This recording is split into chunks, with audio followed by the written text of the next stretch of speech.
Hello, and welcome back, finally, to another stream of Boomeadow Builds, State of Anarchy. It has been a hot second before I've been back. I apologise for that. I have had a terrible bout of the flu. Seems to be going around in Australia because our weather at the moment is absolutely terrible. I hope you're all doing well. We are hopefully going to get a map finished. Well, a part of a map to finish today, and eventually, hopefully, getting all of the hells finished within the next, fingers crossed, week. Because we do have a couple of longer streams this week, so fingers crossed that we'll get that done. But we'll see how we go.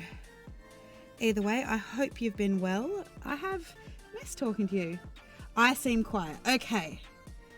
Let me turn this up. How is that? Any better? Is that any better at all? Or am I too loud now, Evil One? Hello, Evil One, by the way. It's wonderful to have you here as always. Am I too quiet? Is the music too quiet? Or am I now too loud?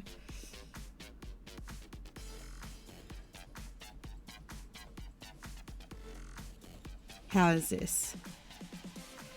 So yes, I have had a bout of the flu, so hopefully we are feeling... You notice no difference. Okay. Well, I have turned the microphone up, so hopefully that's a bit better. Could be you. We'll have to wait and see then. Anyway, hi. Welcome. Okay. So yes. So over the last few weeks, I say weeks because I've just had 2 weeks off because of the flu, we have been doing Feyaway here, which is the Feywild. Thank you, Evil One, for the subscription with Prime. It is wonderful to have you here. I wish that you could have the subscriber icons. You do have the first subscriber though, so there is that is working in your favour. So yes, we have Feyaway. Can't because I'm cheap. Aw.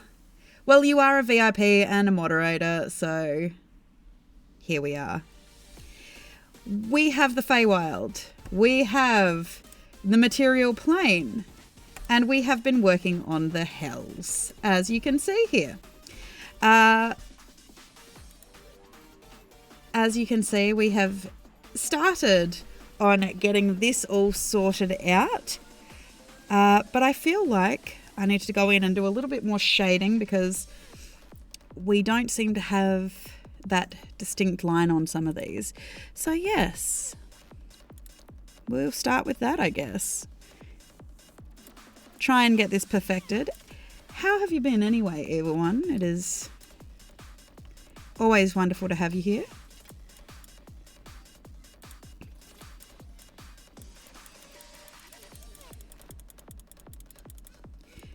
So I'm very, very excited because very shortly on Evil One's channel, we will be starting up in, I believe, December, a new game, a Power Rangers game. So that should be fun. I'm excited for that.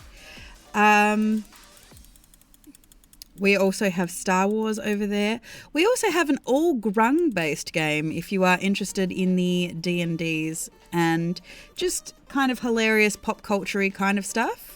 Just hilarious D&D shenanigans. I believe at the moment we haven't dealt with many dungeons and we certainly haven't dealt with dragons, but I am struggling to see that I think our grung are the force of evil in the world. Maybe.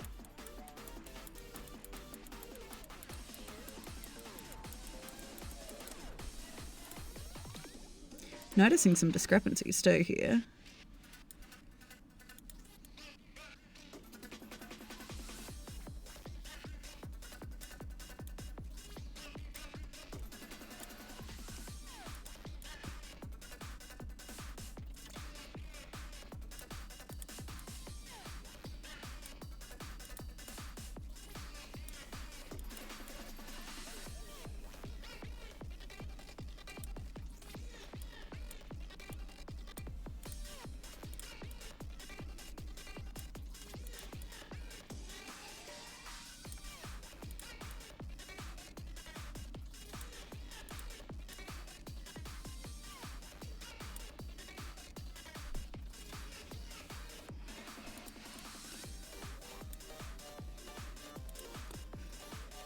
And here I had thought I had put in all of these.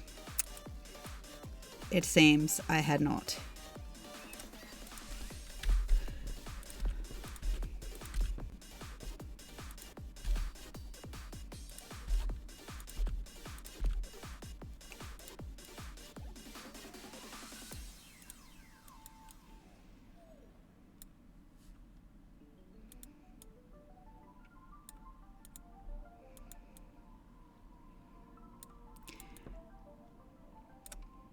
I think this JDF. Ah, yes, the Power Rangers, the former Green Ranger.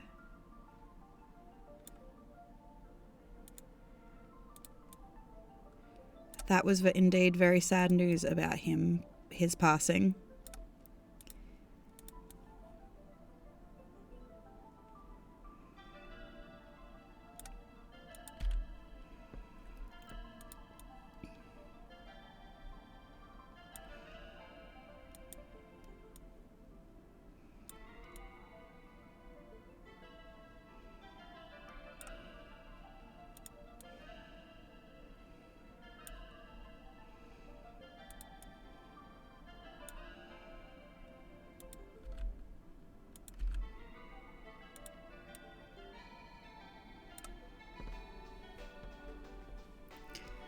So yeah, we're going to just have a really chilled out stream, I think, today. And just hopefully just kind of build some world. I mean, it has been a hot second since I've been able to build, just resting and recuperating, which of course, if you are ever unwell, you should definitely take the opportunity to do so.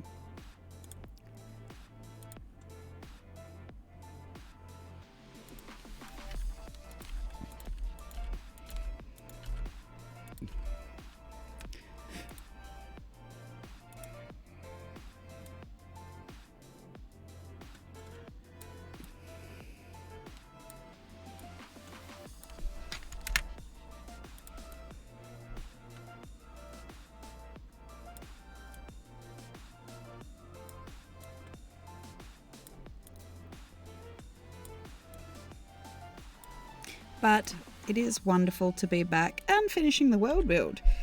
Over the last 2 weeks, I have released the trailer for this game.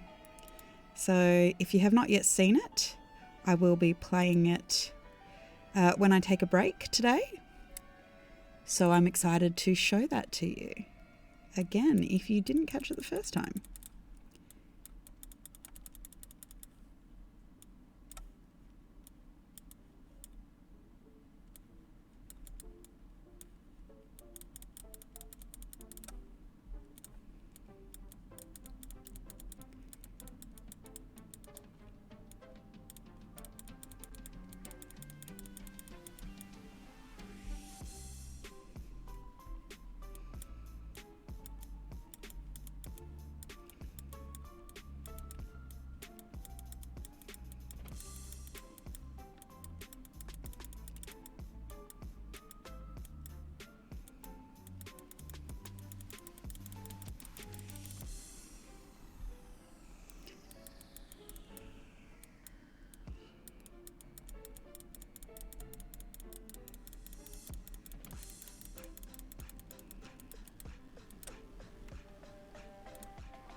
So yeah, I have been doing some research as well into various things. I've got a bit more of a semblance of a plot.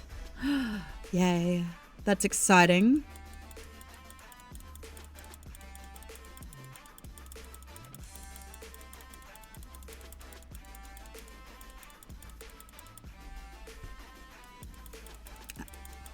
Which I cannot wait for you all to discover as the game goes on.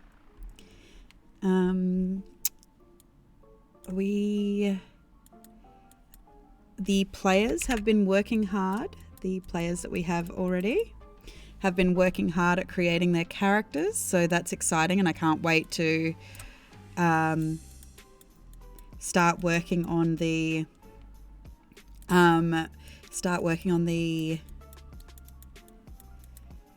trailer for that. At this stage, it'll be between 5 and 6. I'm waiting to see, get some responses from my final choice of players before I make that decision. But I will be putting up the application on Roll20 at the start of December to potentially fill any of those remaining spots. Which, of course, as you know, Evil One, I will not hesitate to take any opportunity. I'm hoping you will choose to be one of them. Tee hee hee.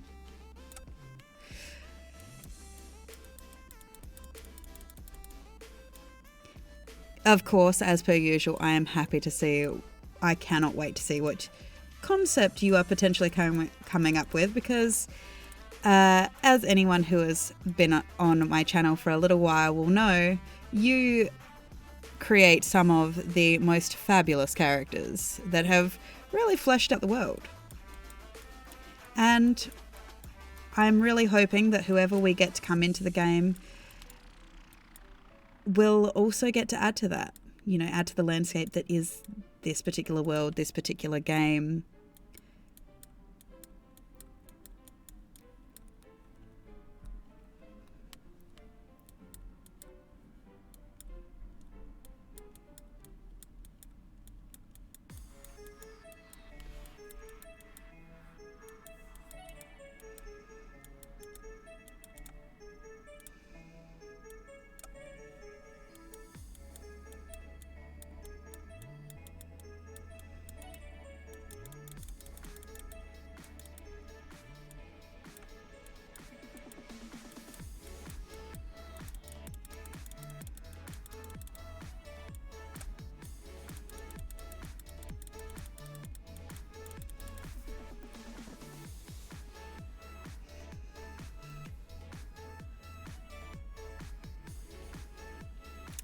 Well, I'm hoping that things might change and you may be able to make it.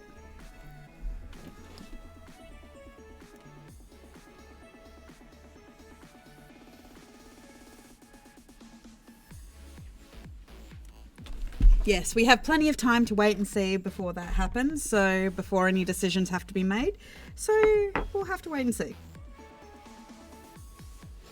After all, everyone gets to see over on your channel what an amazing DM you are, so hopefully they'll get to see what a fabulous player you are.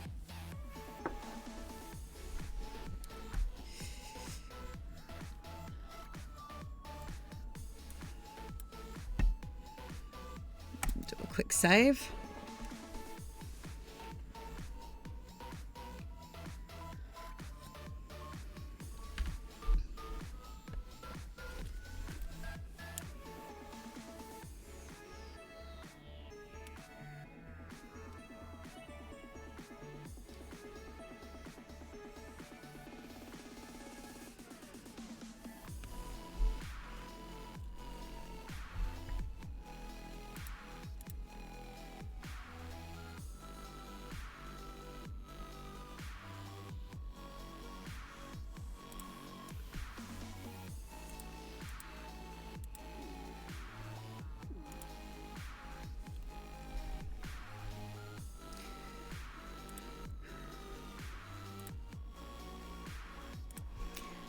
So we've also been adding in this mist to add to the illusion that these are waterfalls.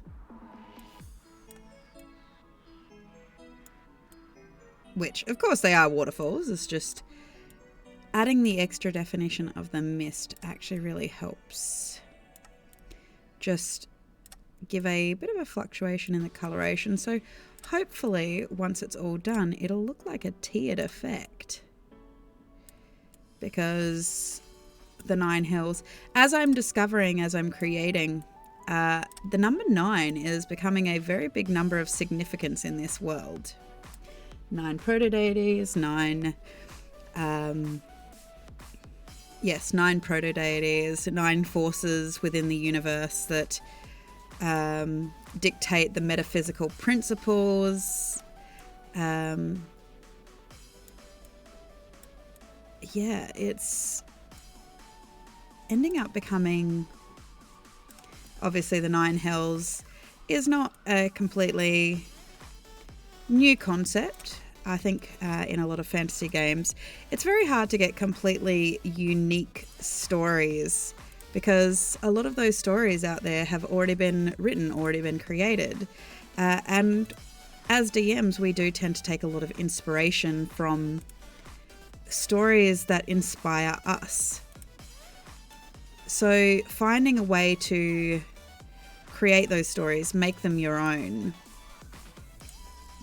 is always the difficult part. But obviously, it is a point of, it is that point that you will always see things that D&D games and stories will remind you of, or especially because, we do tend to especially if they're like a high fantasy game or things like this, you will start to see similar concepts that you see in other TV shows, in other movies. There's a reason that they are tropes.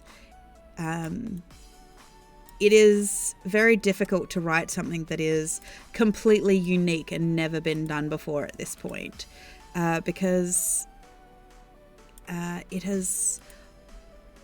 a lot of stuff has already been written, a lot of stuff has already been done.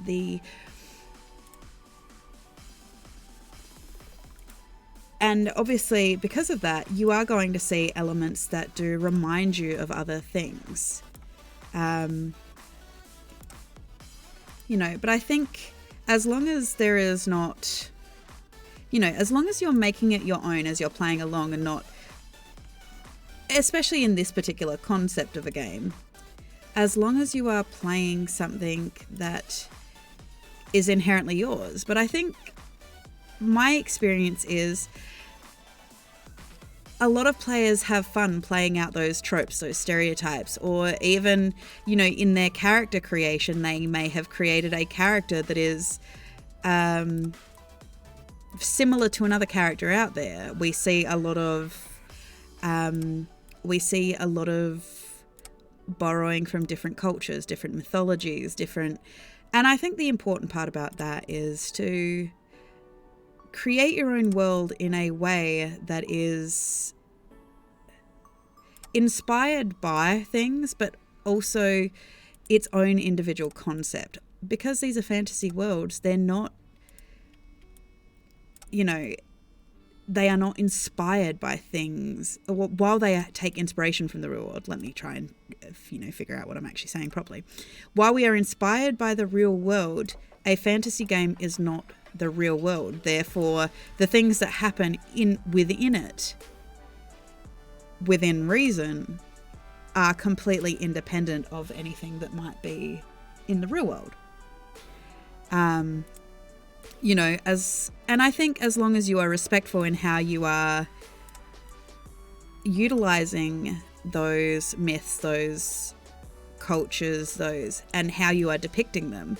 That being said, I'm a big believer that a lot of my games you will see will have different various forms of adversity in them.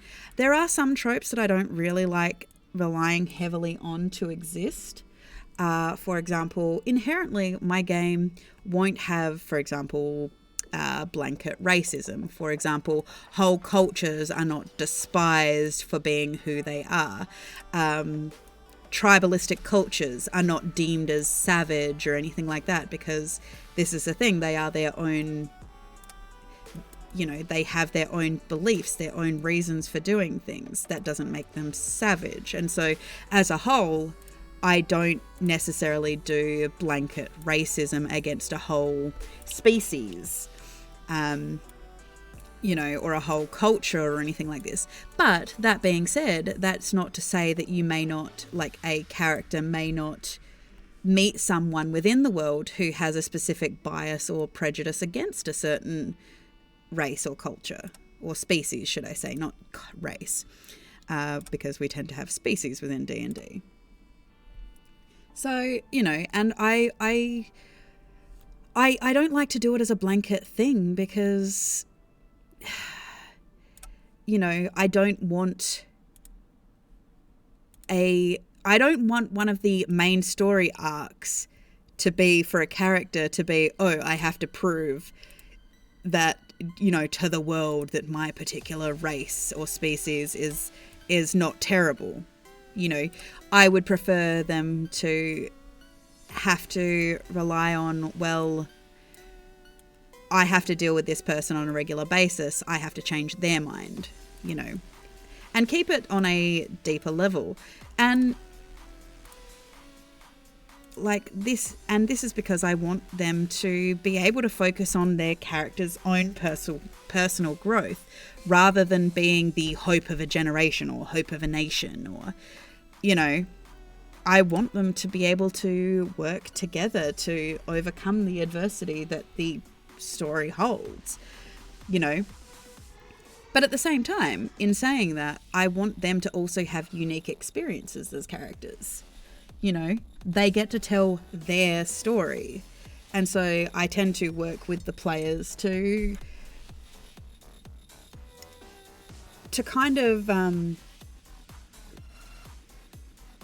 I want to work with the players to create a story, especially for their own player stories, to be inherently their story. You know, what they have to overcome, what they have to go through is going to be completely different to, you know, another person that they're traveling with. Because, well, their story is different, what they had to go through, what they, you know, what is driving them to be a hero. I do like to try and create it so that there is moralistic choices, though. As in, I don't heavily rely on the personal alignment system, i.e., I don't expect a character to have a blanket statement of, oh, I'm lawful good, oh, I'm lawful evil. Characters in my games don't have to be heroes. I don't expect them to be heroes. They literally can be bad people. But the one thing that they do have to have is, because this is a group game, it's not an individual game, they do have to find a way for their ideology to align with the group to essentially make stuff happen. Otherwise, it's just not going to work. So, yeah.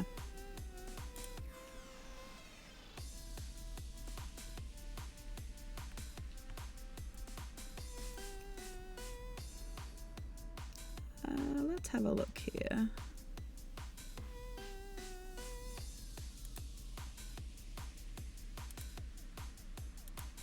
What are these called?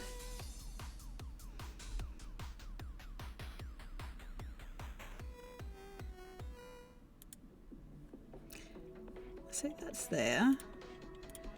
I'm having a bit of difficulty here because that word there is hard to read.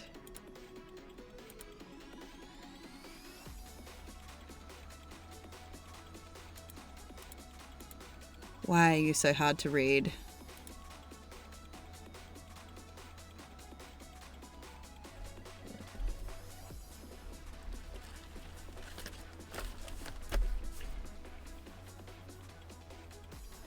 Fourteen.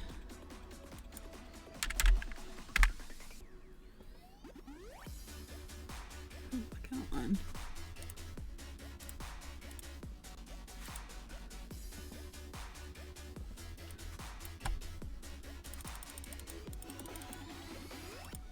That's a bit better.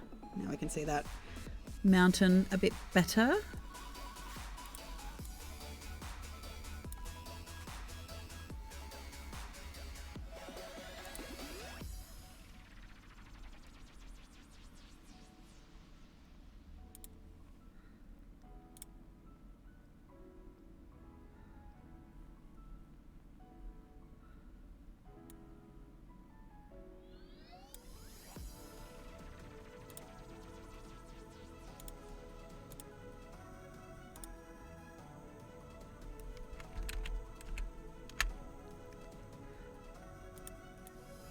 this. Am I going to be able to move this all down one?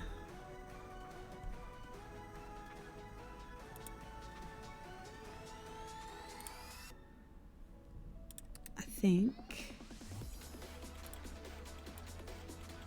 There we go. That's better. More readable.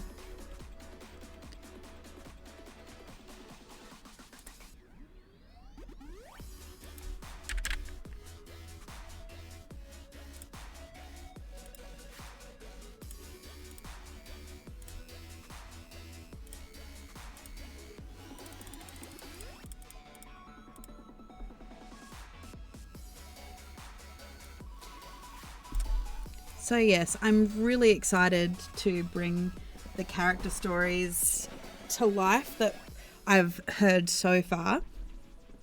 This is going to be really, I think it's going to be really fun. I think people are going to enjoy the stories that are coming out of this. I have been working on the main plot, which is at the moment going to be kind of like a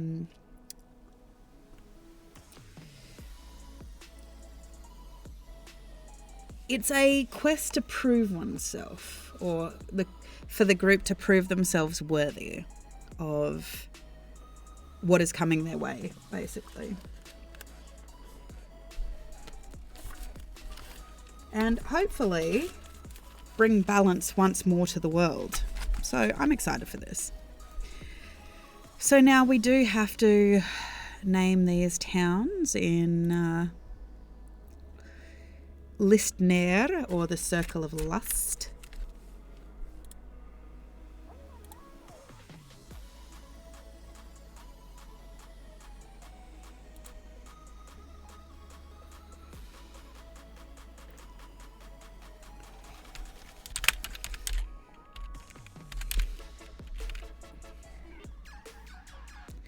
And of course, I have slowly been putting the cities of Bob in.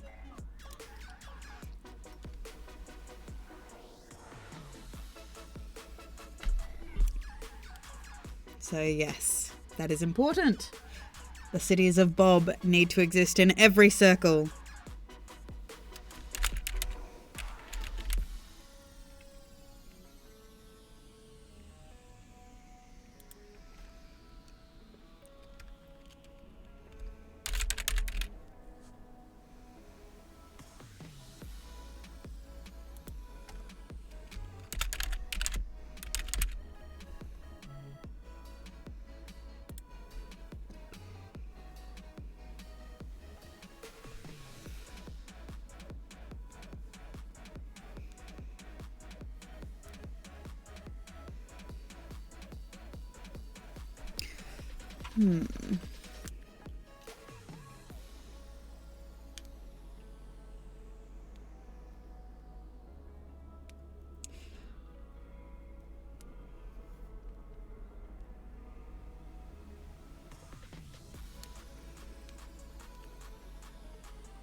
Okay, I think we've done that.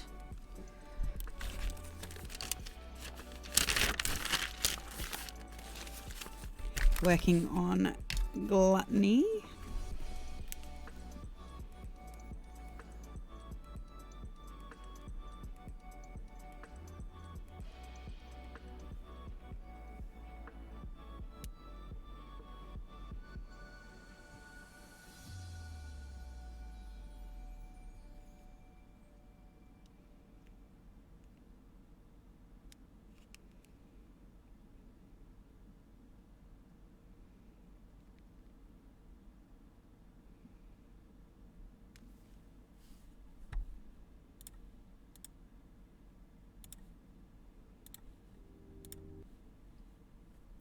Thank you for the hydration station. It's always good to remember to drink some water. I appreciate it. Thank you. Hi, Tidrunner. No, I have not put in any apothecaries yet. We've just been coming up with concepts for names of the Circle of Gluttony.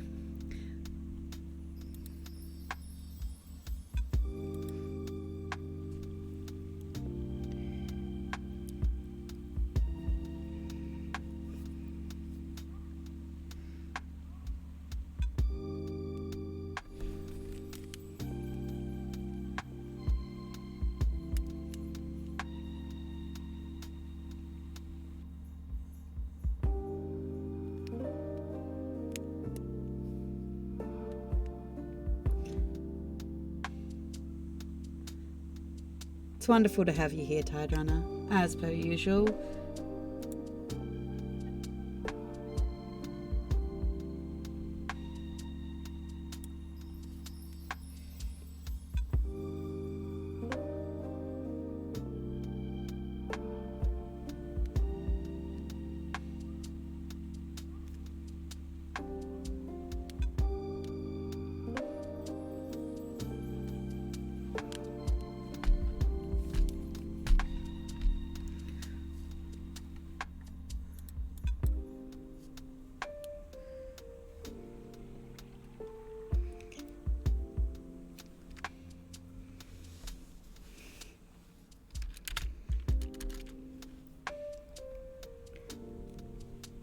Bacon.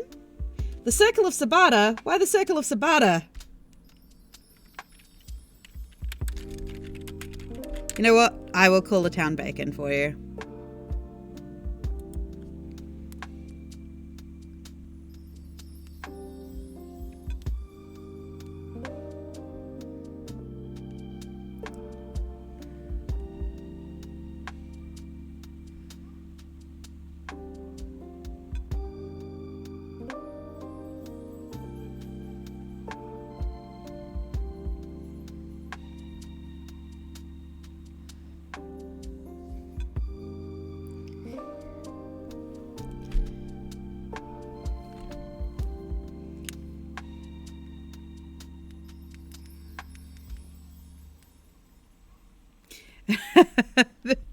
Thank you, Tidrunner. I will save, just to save your poor heart with this.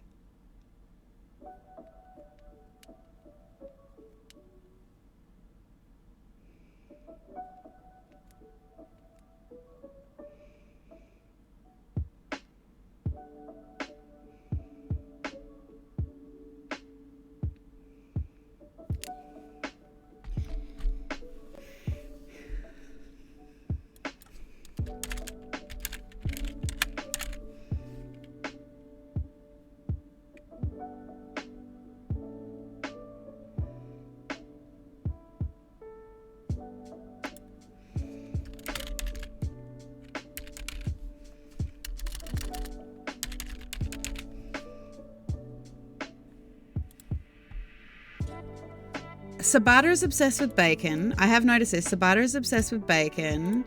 Marshall is obsessed with cheesecake.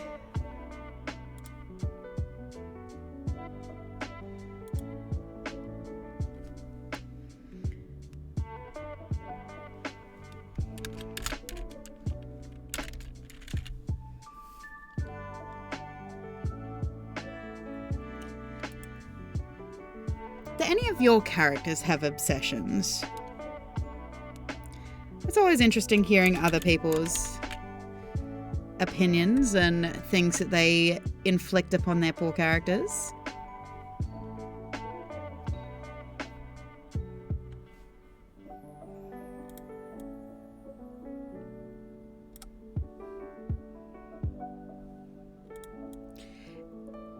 What of your characters has been obsessed with... Arashi's not really obsessed with killing, I wouldn't say. Unless it's specifically his brother.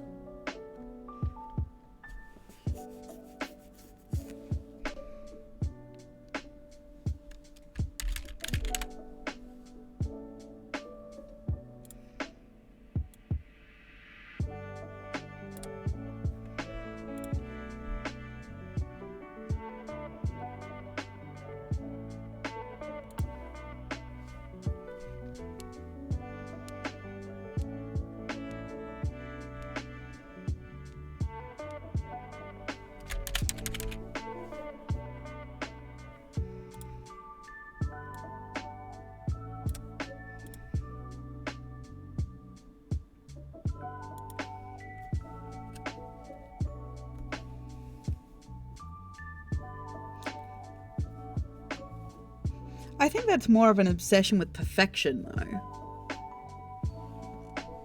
And Tide Runner, your characters have no obsessions. I call lies.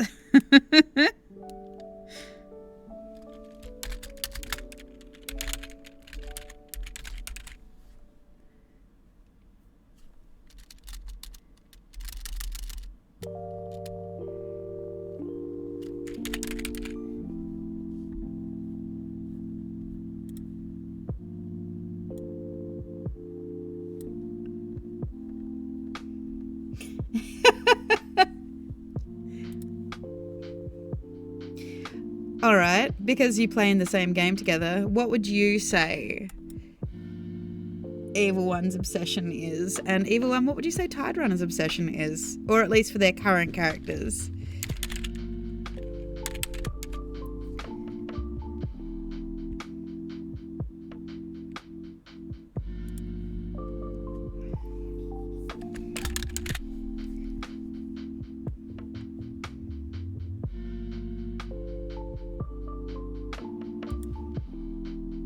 Preparedness.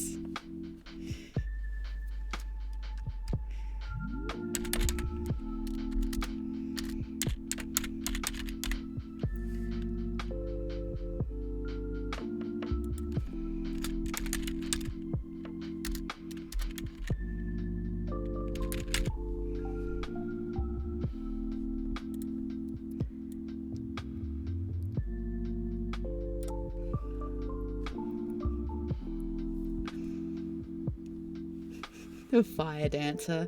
True. I wonder when the Fire Dancer is going to come in. We don't know yet.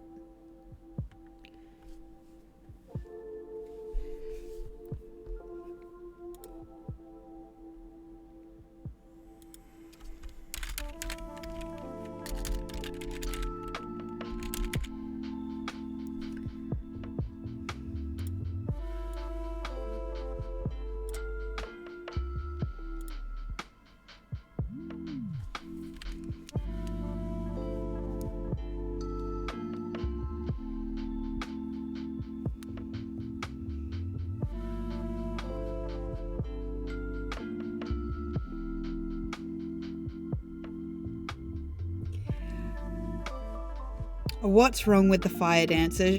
She's going to be wonderful for your desire to become the very best merchant you can be.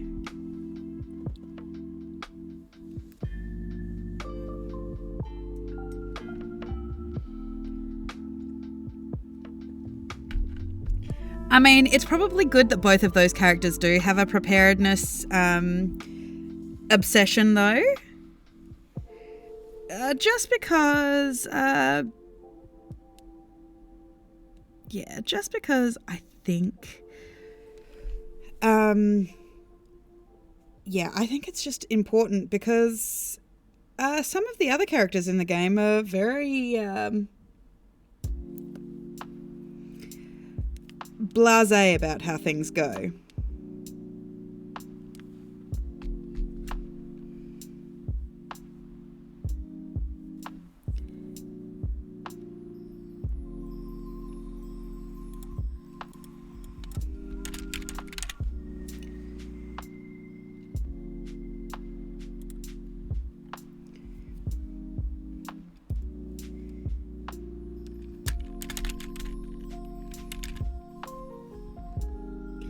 She is going to be hot. The fire dancer... Why do you assume the fire dancer is going to be a bad time for Vincenzo?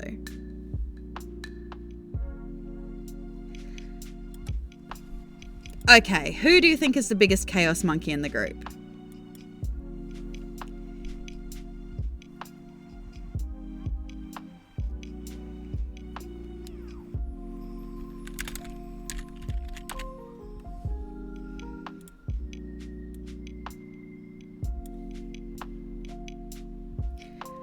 She's just a girl who knows what she wants. Obviously, Sabata. I feel like for Vincenzo, the fire dancer is literally the meme of, oh, look at that, the consequences of my actions.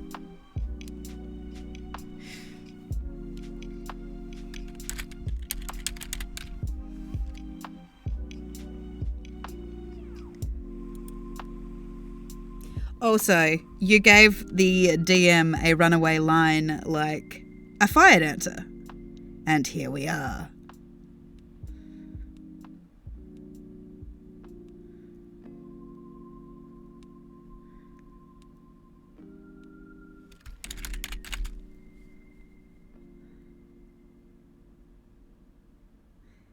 Have any other DMs done that? That their players have made a joke about something and then they've turned it into something.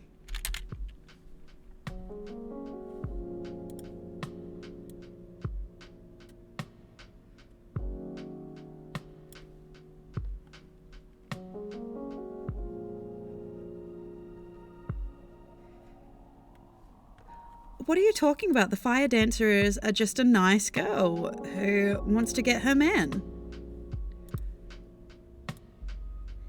And he is clearly the best, and only the best will do for her.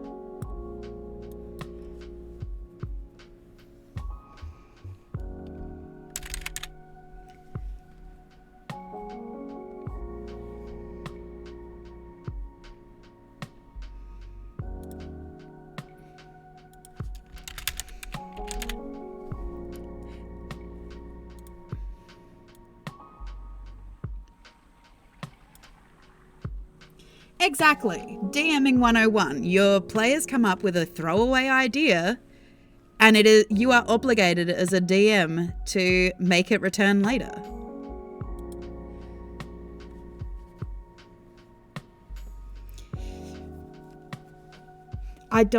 Okay, so I'm assuming Arashi's taking out an entire mob boss crime syndicate then.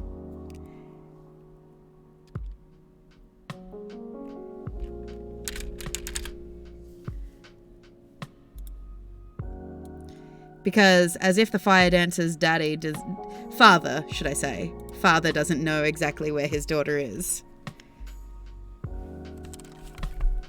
Spin-off story.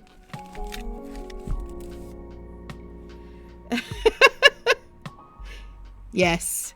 Or as we say in our grung game on Wednesday nights, frog daddy. Because of our barbarian. He is literally the group father figure that makes sure we stay out of trouble, because apparently we can't be trusted to not do that.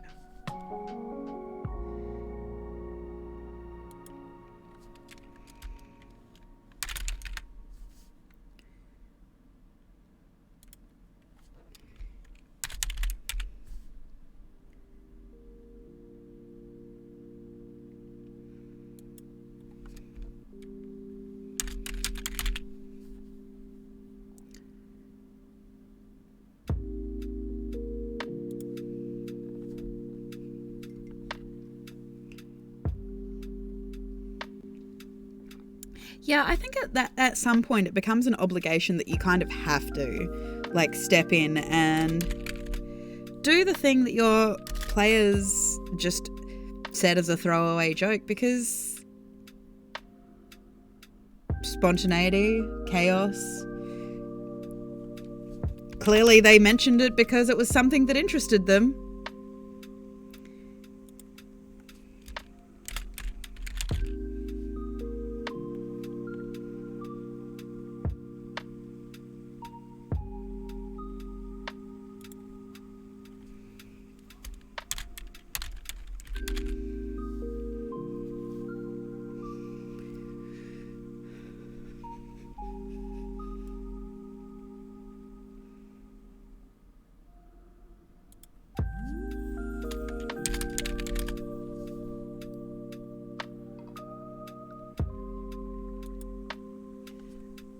I'm interested to see what you guys do with the whole Pelikov story. I believe we're going to Pelikov's father's island.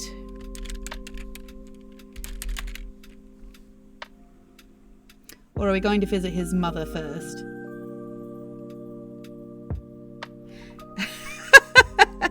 You know what? That could be a thing. It's either that or you go deal with the Storm Giant step family situation.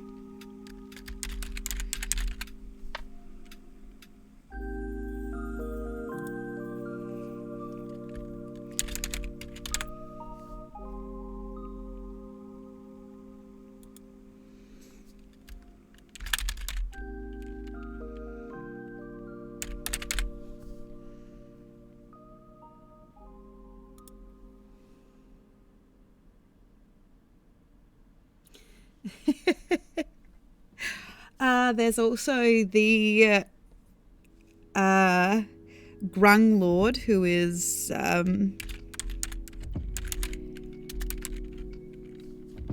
trying to make sure that his dominion is taken care of after his death, because, you know, he's actually quite an old frog. So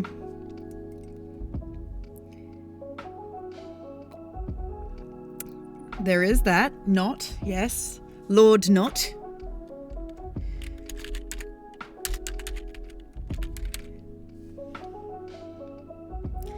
Just wants to make sure that the people under his care are taken care of when he's no longer here.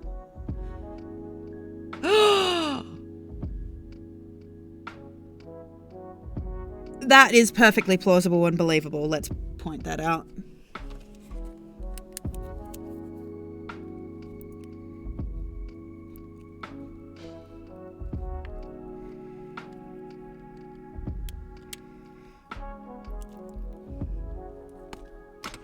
Perfectly believable. We could, well, I don't know if Evil One and I would be able to pull that off, though, as a crossover. Do you think we could, Evil One?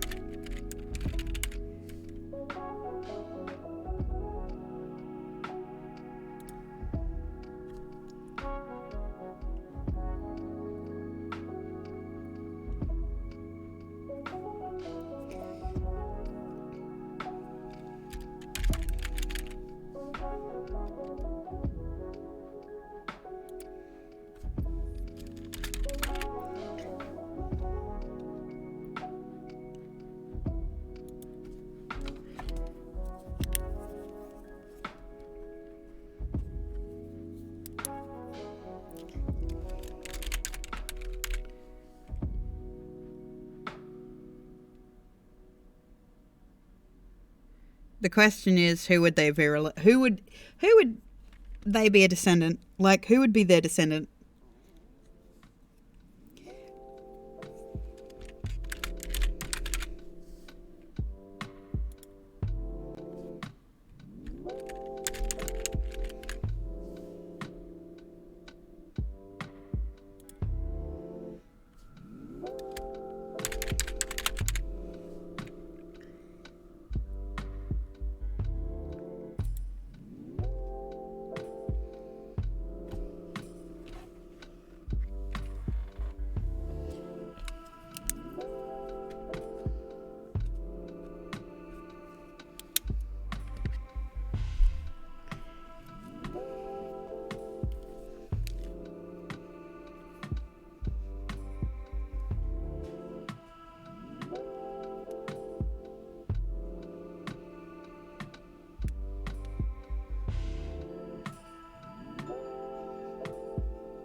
I mean, I feel like the grung would all be murdered. Let's point that out. I don't know if the grung would the grung from the Wednesday group would be able to live in the world with Arashi, etc., etc. Or they would kill everybody in my Tuesday group. There is that, yes.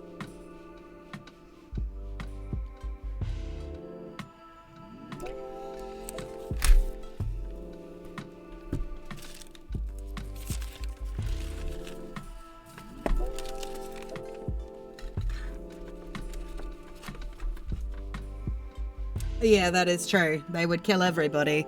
Wild magic sorcerers do tend to be like that. Now, if you will forgive me, I just quickly need to run to the bathroom.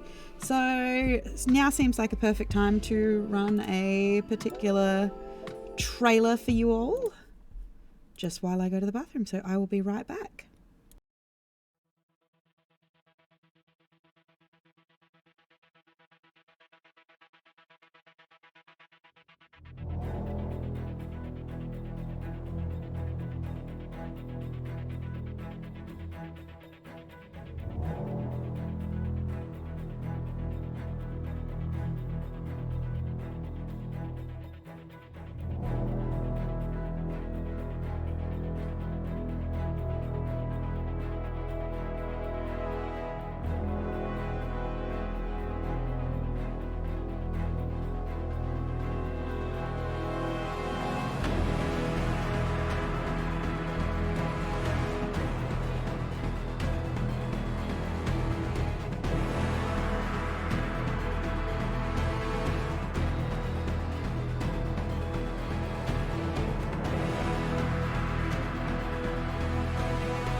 And we are back.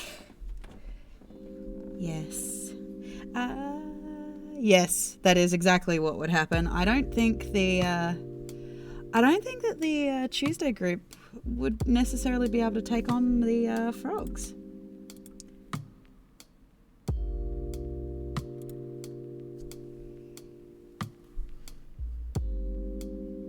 Unfortunately. Okay.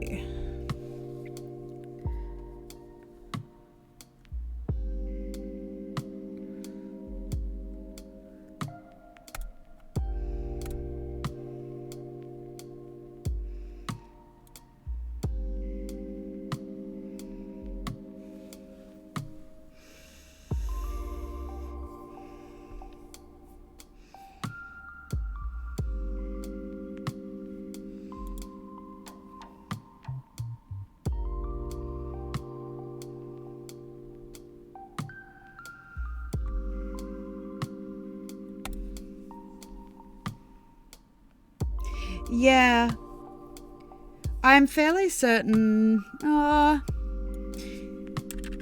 don't think Vedetta's immune to poison. I mean, Pelikov has godlike powers, water powers, but that's not going to be an issue for the frog because they can't drown. So...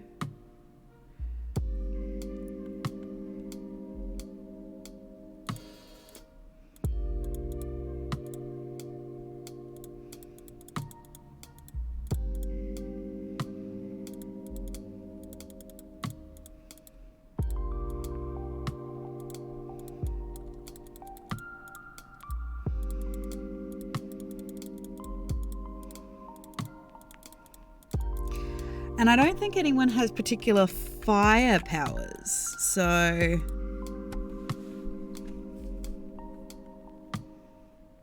Yeah, I don't know.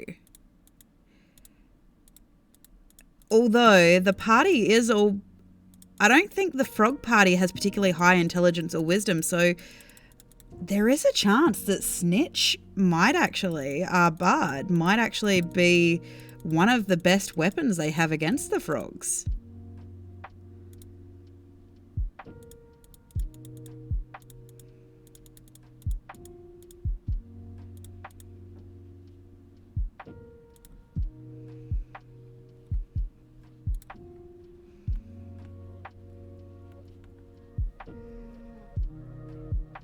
Yeah.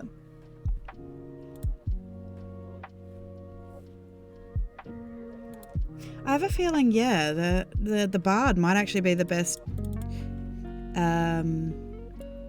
best weapon they have against the frogs.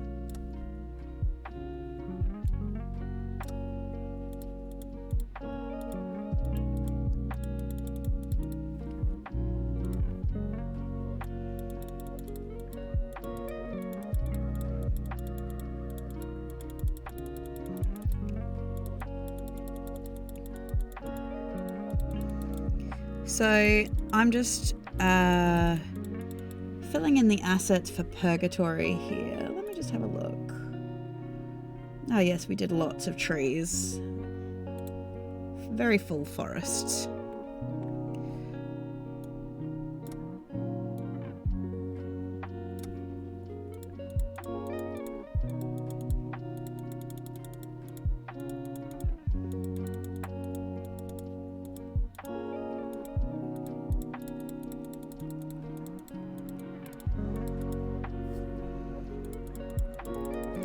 So for a majority of this, I was kind of thinking Purgatory is just going to be these very lush kind of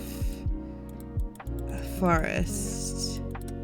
I really like the glacier. I think I'm going to keep the glacier in as a crossover.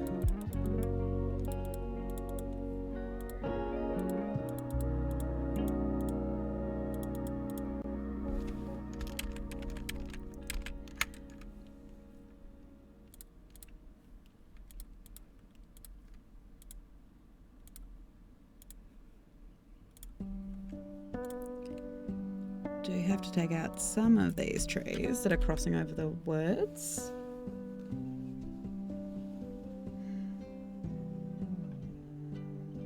Yeah, I mean, the biggest thing about the frogs is they do tend to have negatives, unfortunately, that the Tuesday group doesn't have.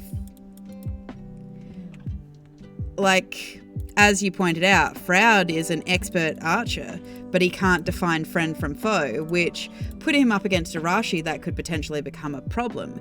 Let's also point out, if Hen's magic goes wild, they're all in trouble as well.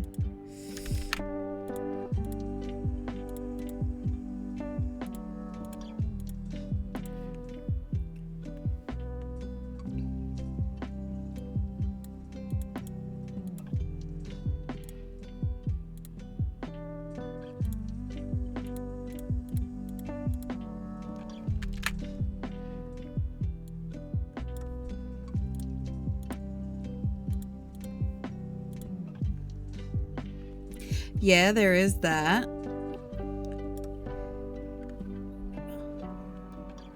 See, yeah, I don't know. I honestly don't know how it would go.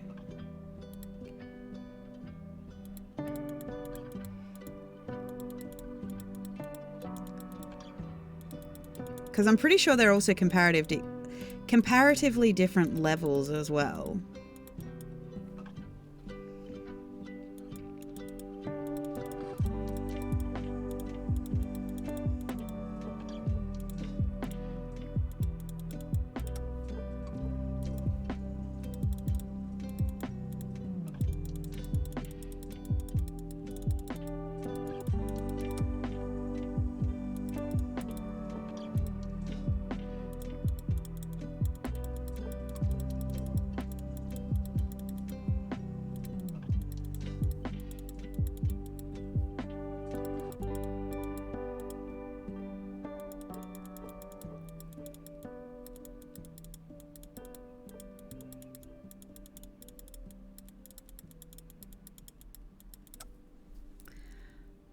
And do that quick save. Yeah, I think so.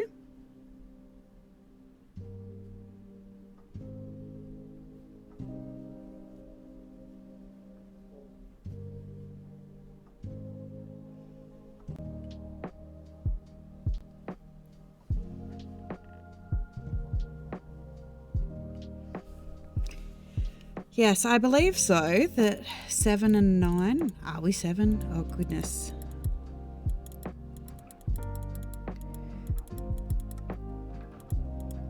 It would depend on the playing field as well, though, as I have a feeling, because, for example, Arashi has benefits for being the build that he is, with a Shadow Monk, Gloomstalker Ranger, things like that. So yeah.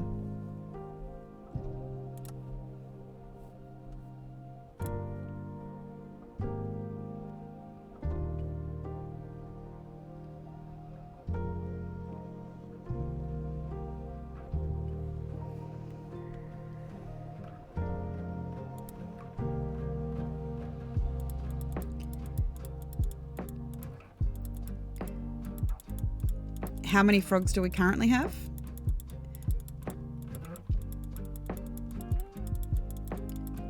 And why should we advertise for another frog?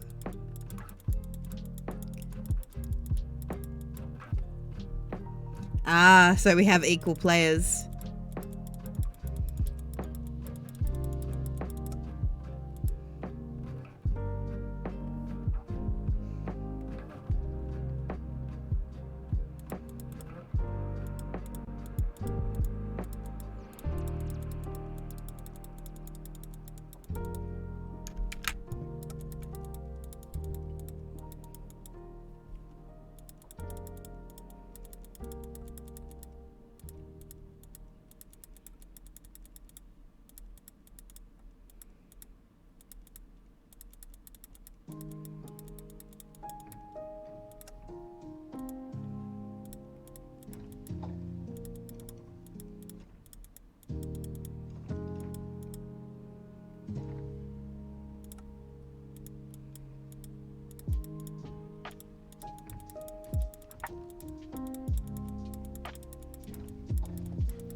I mean, that is true because the Tuesday group doesn't have a cleric.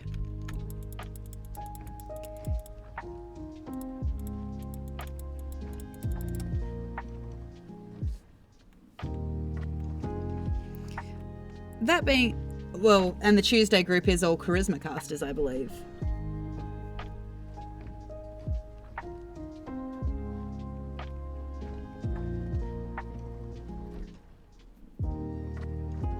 All charisma casters. I don't know though, because the frog game does tend to have more of your physical roles as well. Yeah, paladin, warlock, bard. I believe he's an artificer, fighter, and assassin rogue monk.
Oh, there you go. Yes, Rogue Monk Ranger.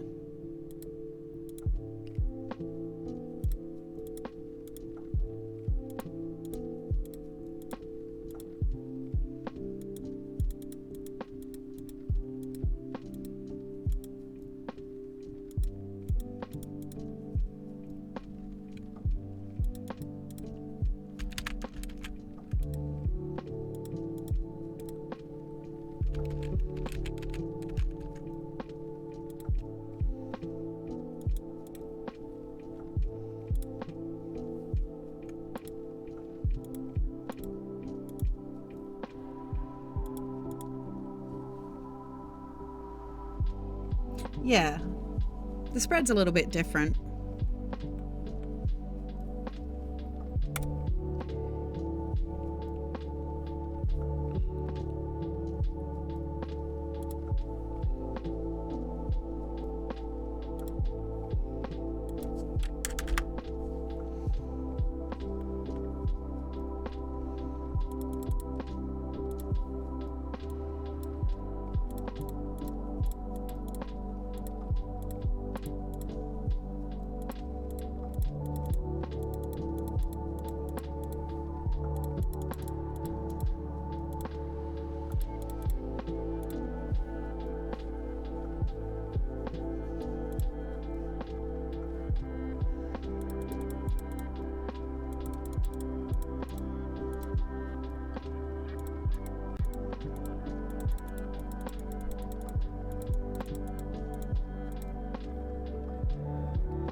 Oh yeah, I forgot about that. Rolled very poorly on HP.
Yep.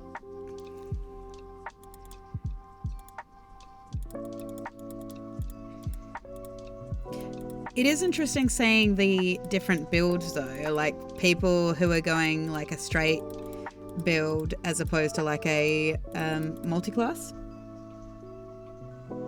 Yeah, no, definitely don't reroll ones. Unfortunately, it is what it is. Sometimes it happens, but I do allow you to take the average if you would like. Instead, you don't have to roll for HP. It is your choice as to whether you want to take the average or you want to roll.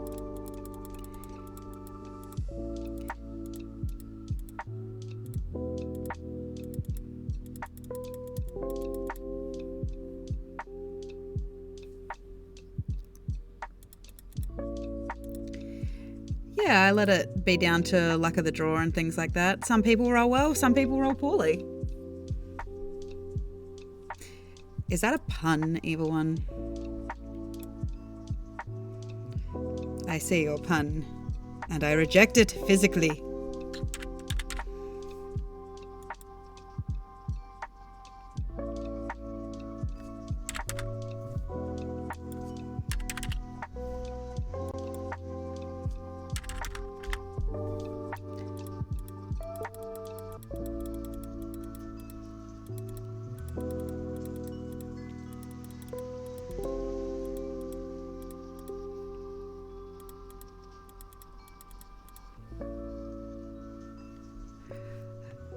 Somehow I don't believe your feigned innocence.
Do a quick save, of course.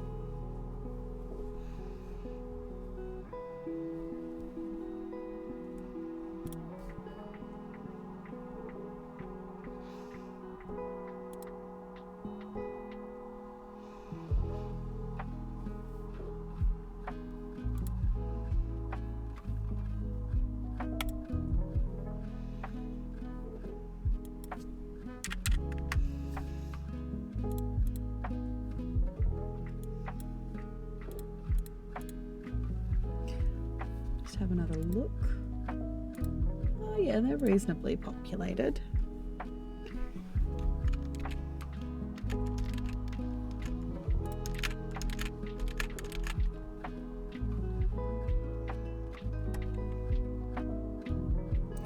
Bring down the density, I think. Yeah, do you guys have any personal preferences when you're DMing it as to how to do your hit points for your characters?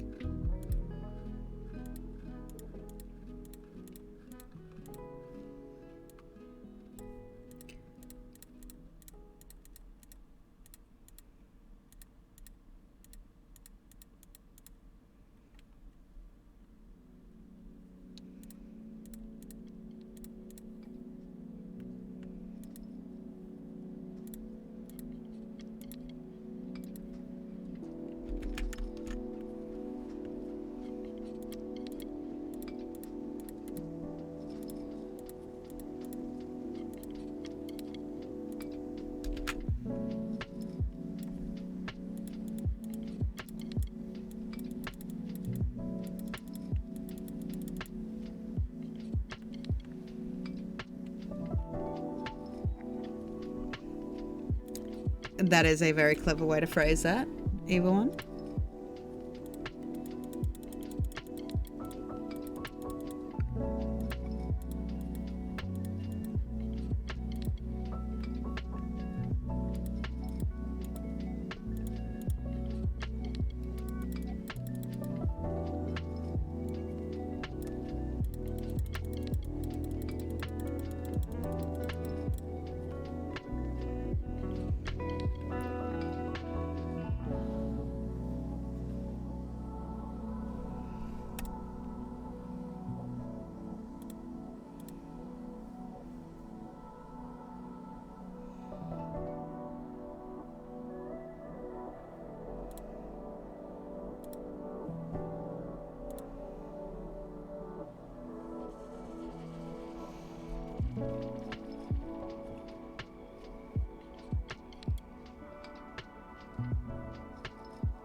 Man, we gonna kick a beat or what? We're gonna kick the beat. We're gonna kick the Yo, ill beat. we'll drop it.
For Kyla, this is really bad, but please remind me which one Kyla. Oh, are you talking about the one of the fixes in the Tuesday game?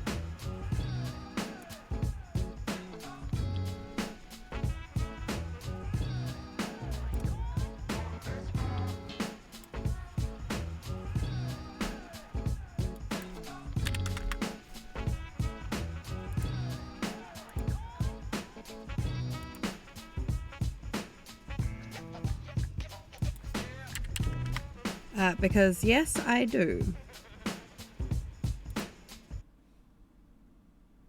Not yet. I will find some.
Cosmic Purge. Cosmic Purge. It took me a minute. Hello, how are you? Took me a minute for my brain to figure that out. How are you today?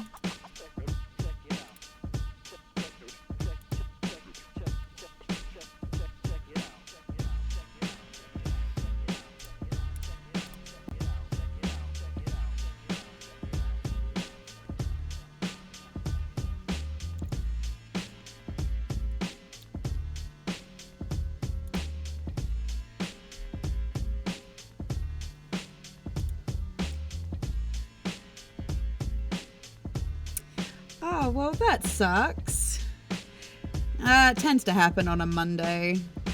Depending on where you are. It's Monday around lunchtime where I am today. So, but yeah.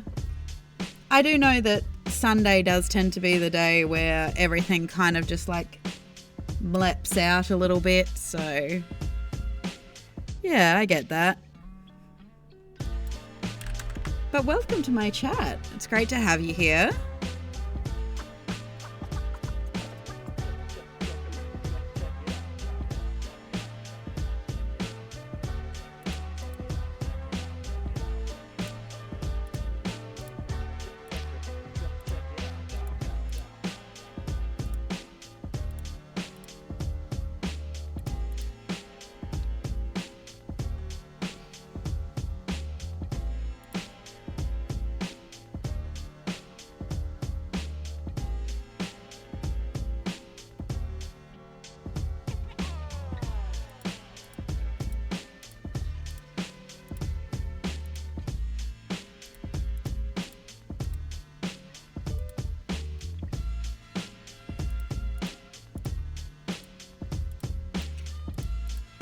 I am currently just building a map for the 9 hells within my custom D&D game.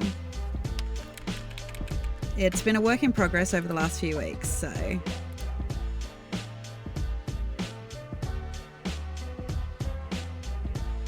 Oh yeah, well that is for the majority what I do over here on my channel. I take it as an opportunity to build my world maps.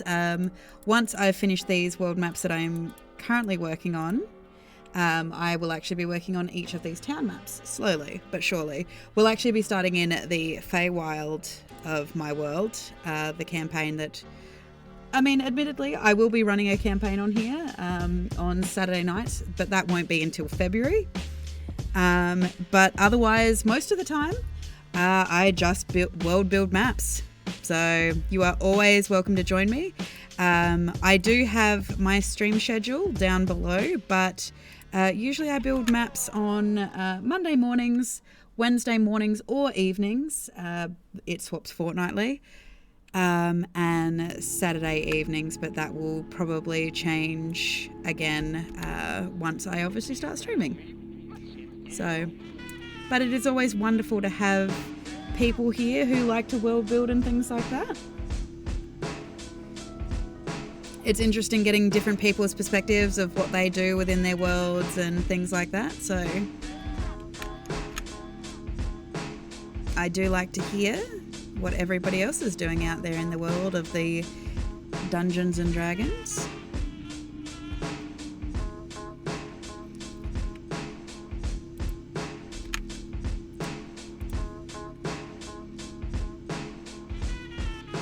Can't decide what I want to do with these mesa.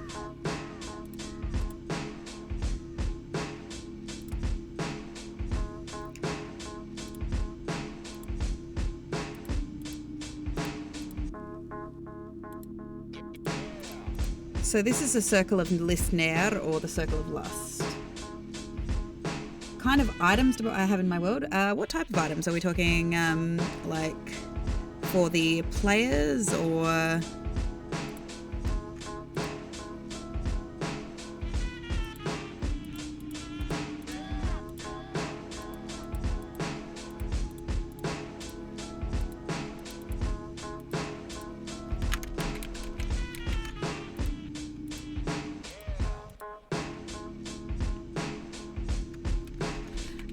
I do a little bit of everything, to be honest. It just depends on really what the player characters are looking for. Sometimes I put some really just like little fun things in. But yeah, sometimes I put in armor, sometimes I put in weapons. Sometimes I'll just put random things in, like a glass box. Like it has no magical properties whatsoever. But for example, it might be something that the artificer wants for an item that he wants to build. I do tend to kind of let my players try crazy items and things like this within reason. But yeah, if there's a possibility that they can make it within the technological advancements of the world, yeah, I try to figure out a way that they can bring it to life if they are able, you know, with their roles and stuff.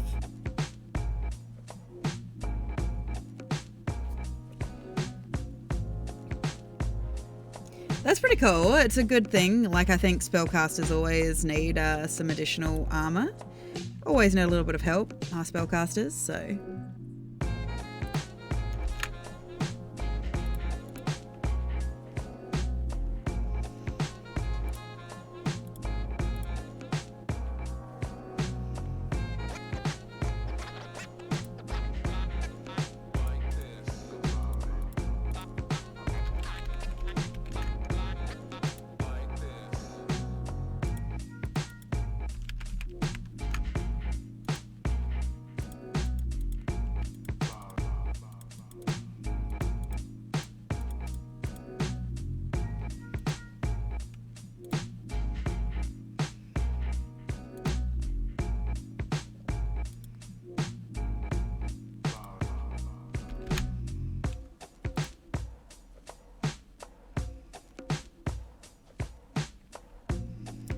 Yes, spellcasters do tend to be very squishy, so it's always nice to give them a little bit of extra help.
Oh, that's pretty cool. It's a very unique build as well. I like it.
Is everybody in the groove?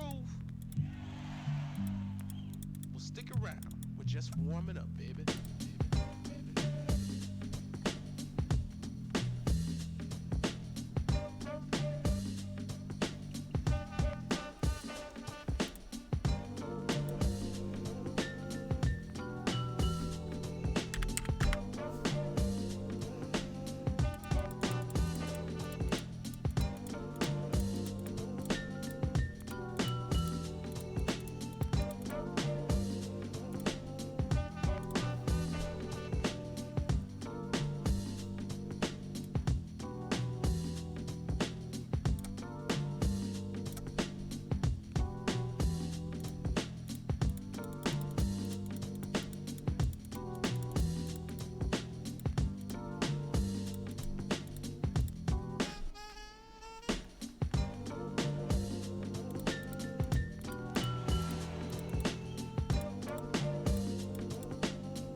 Certainly is an interesting artifact for a wizard, or well, any kind of spellcaster to have, to be honest.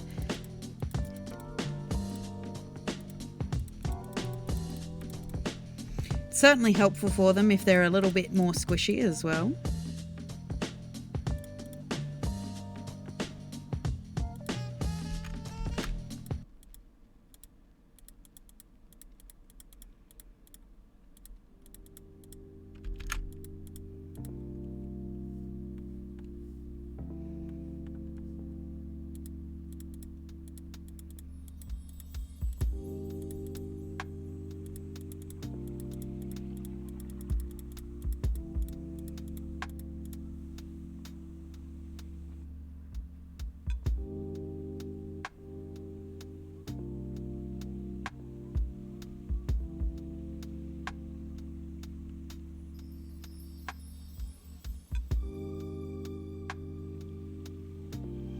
Yeah, that's pretty epic to have a spellcaster with an AC of 17 without like mage armor or something. That's pretty cool.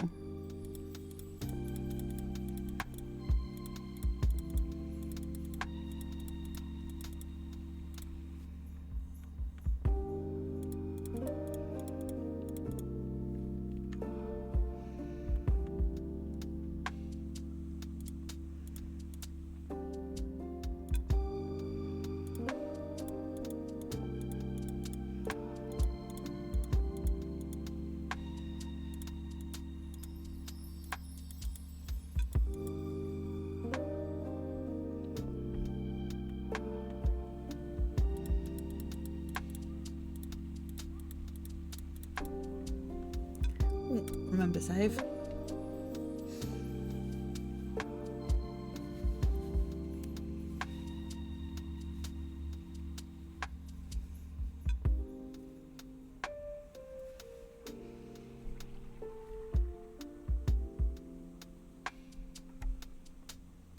Yes, thank you, Tide Runner, for reminding me to save.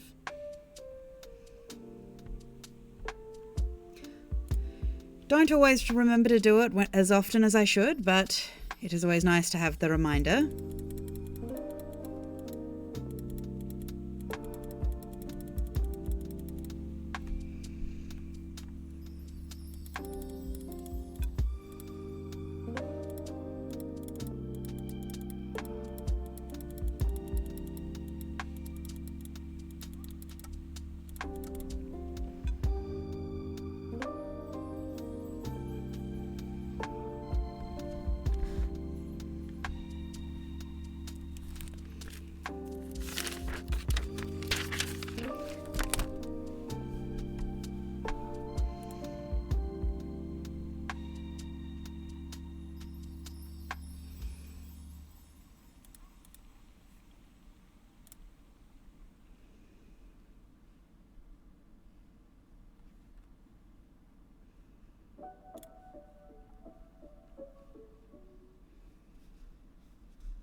That's pretty cool.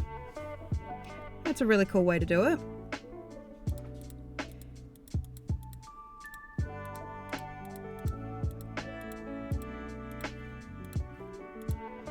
It also makes the probability change a lot too, which is a really cool concept.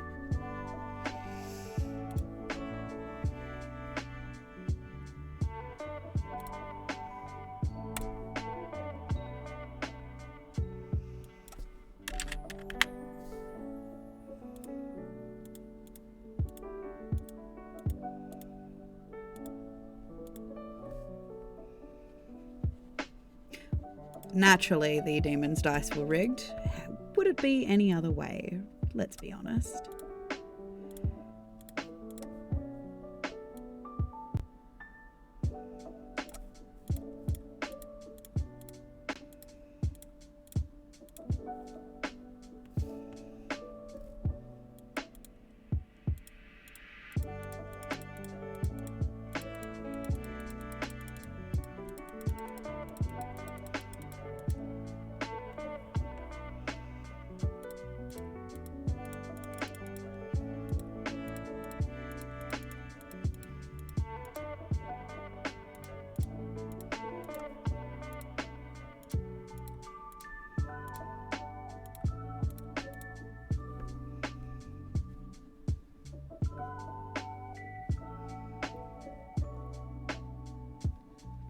That's pretty impressive.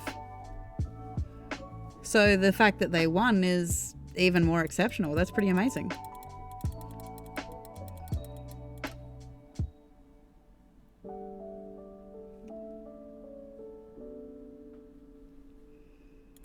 Oh yeah. Obviously there would have to be a curse involved because, let's point out, it is demon-made artifacts. So it makes perfect sense.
Oh, that's pretty cool. They're pretty cool cursed effects.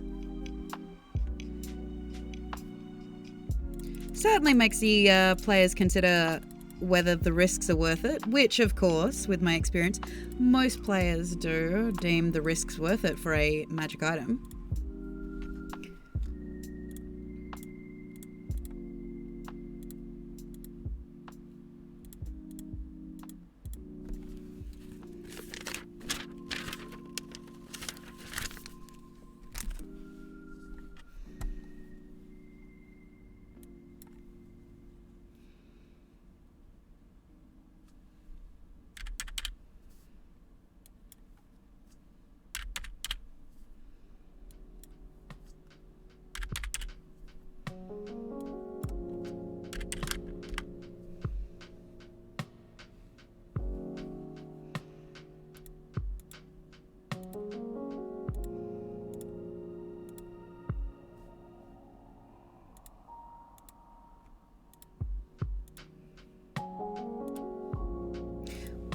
Finish putting in some of these candy coloured sand hills,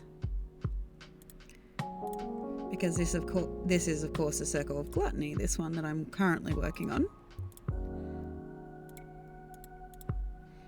I might need a few more pink, just to brighten it up a little bit.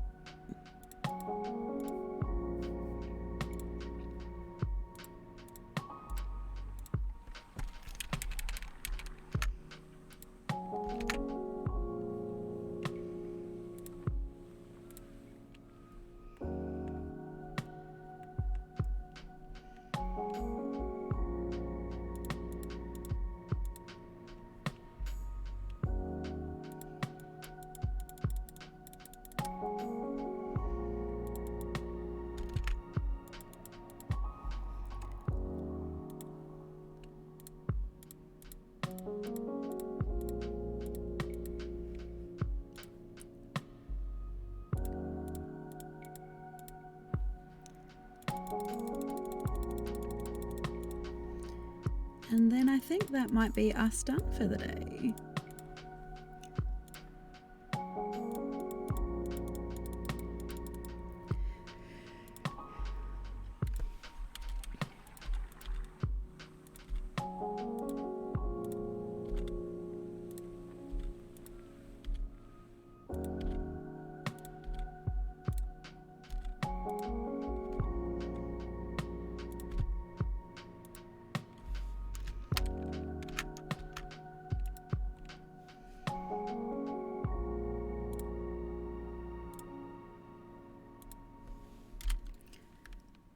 Just move some of these trees, just so we get a better finish to it.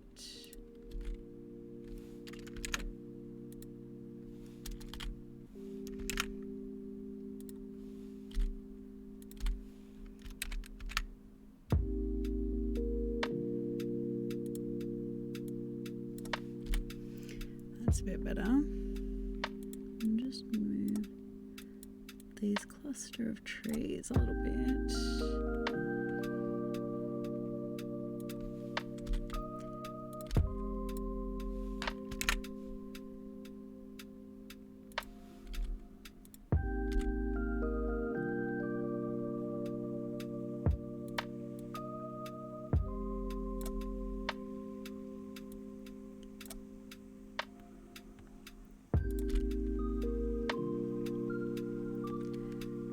So it's a bit nice and conducive to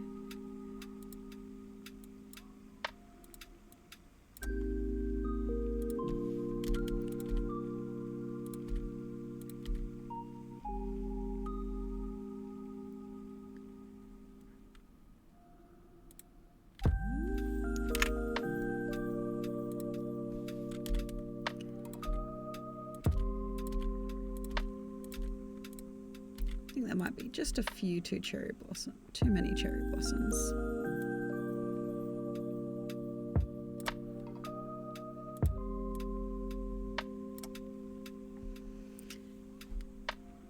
There we go. Actually, I might take this whole cluster. Move them over here.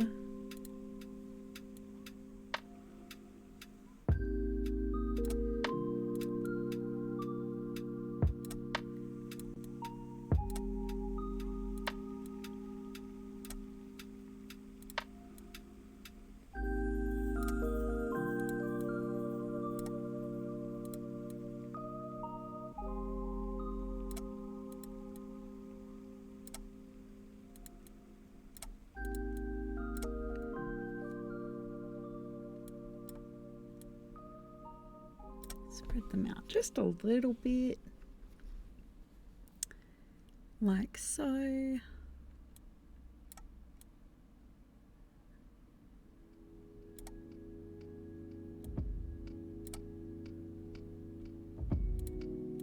Get that one mountain sandhill back there. Okay, so I will do a final save. Thank you to everybody who showed up today for just a chat. Thank you for sharing your stories, for your bits and pieces that you've contributed. It is always wonderful to have you here. If you like what I do, don't hesitate to hit the follow button, or if you're feeling really generous, hit the subscribe button. Otherwise, I am here most days of the week. You can check my stream schedule down below, or if you're ever wondering why I'm not streaming when I should be streaming, go over and check out my Twitter, because that's usually where I update whether I'm streaming or not, or what's going on in my life. Otherwise, if you miss any of these streams, or you want to go back and watch something else in retrospect, you can go over to my YouTube channel of the same name, Boomeadow.